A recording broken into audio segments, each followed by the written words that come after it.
Mwana uya une ngirozi yakaoma. Pakazwe choto pamba pamaisara wakafambe pamarasha. Anenge baba vacho. Baba acho akapomba achina mweya baba.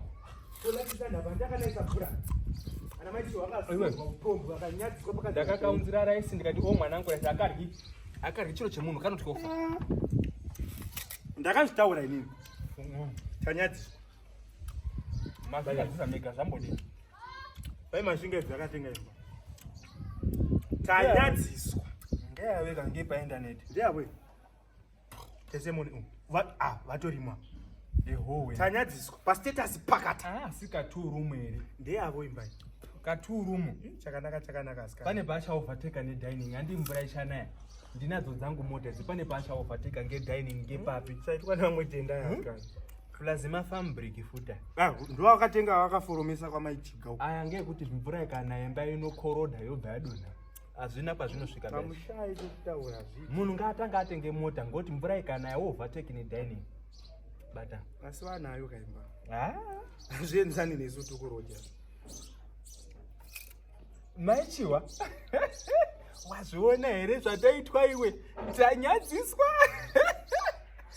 Waisaimba pastatus ka2 room akati my house my choice. Apeno unogara nani yari single mother. Takutotyira arume edu. Kuvana chivaisa pai. Unana 8 unoaisa pai paka2 room ikokako. Ende zvidhina zvacho zvinosimba cyclone ikauya yobva yadonha. Vaudzivi vakaforomesa. Ndinototaura nemwana pamba pokuti aiforomesa zvidhina kumagaba izvi. Yabva yakati. Vakati. Airtime ini majerasi. Chimhanya wowedzerepo airtime apa. Ai waba. Hakuna airtime ndi munotenga tora imufoni momo. Kutora kuite zvokudini. Mune line rechini. Mune ekoneti zvindodoise munhu. Rinoita. Dial star. Matembere. 7 1 0 hash.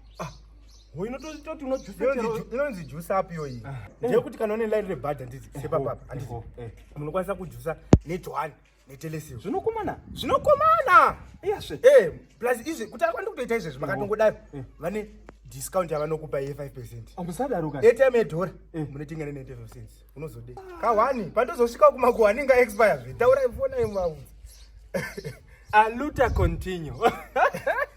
Aya. Pandanga ndiri ndepekuti imba handizi kuti achaigara nani asina murume.